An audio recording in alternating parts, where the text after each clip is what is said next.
also see Kyrie Irving in the lineup for the Cleveland Cavaliers. He played in Game 4, the series clincher of the Eastern Conference Finals, 16 points in 22 minutes after missing 2 games due to a left knee injury. Our very own Rachel Nichols sat down with Kyrie to get a status update as he heads into his very first finals appearance. Well, Kyrie, when we sat down before the playoffs started, you were this postseason newbie. Now you guys have been through all the highs, the lows. You've been through so much physically. What is it like to finally be here at the NBA Finals, playing for that trophy that you'd only really seen on TV all these years? It's an amazing feeling. Honestly, all the hard work that we've put in throughout the regular season, and then all the series, round 1 all the way to the Eastern Conference Finals, is it's what it's all about, and it's what you want to experience, especially with a group that you've been with for most of the year.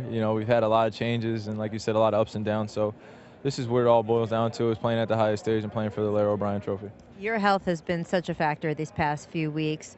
Where are you right now with the tendonitis in the knee and going into what you think you can or can't do for Game 1? I feel like I'm in a good place. Just going to continue with my treatment and continue to do the things necessary in order for me to be prepared to be out there with my teammates.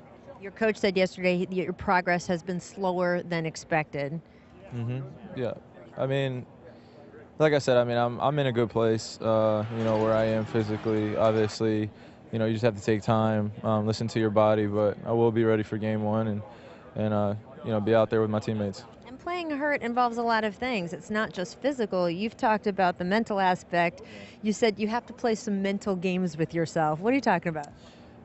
Just the mentality going out there. You try not to think about the injury so much and the limitations that you have. So, it's just a mindset going out there and just the will to, for your body to just perform. Some of the things that you want to accomplish or do out there, your body kind of lets you know sometimes, like, you just got to slow down a little bit. But like I said, we have a great training staff that's getting me prepared. So it's been an easier process over the last few weeks. Whatever he can give us is going to be great for our team.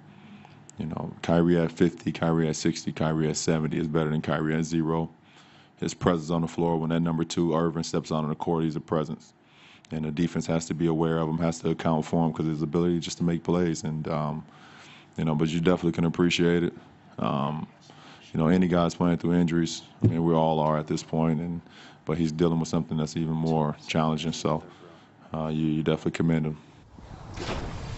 Well, they've been pretty ambiguous throughout this entire process. The Cavs and Kyrie haven't given us much more than just left knee tendonitis. But today, what we think is good news, Rachel Nichols also filed a report saying that the general manager of the Cleveland Cavaliers, David Griffin, said no additional structural damage can be done to the knee as Kyrie plays through it. It's a matter of him getting comfortable. So, Smitty, we know, as LeBron said, Kyrie at any percentage could light up the scoreboard, but what type of liability is he out there defensively? Well, that's going to be the big question. I think offensively you can have him not handle the basketball, be the primary ball handler, but LeBron making plays, and by him standing out there, even though he's not getting shots or even making shots, you get a chance to play 4-on-4 because he's been lights out, knocking down open threes and open jump shots, especially uncontested.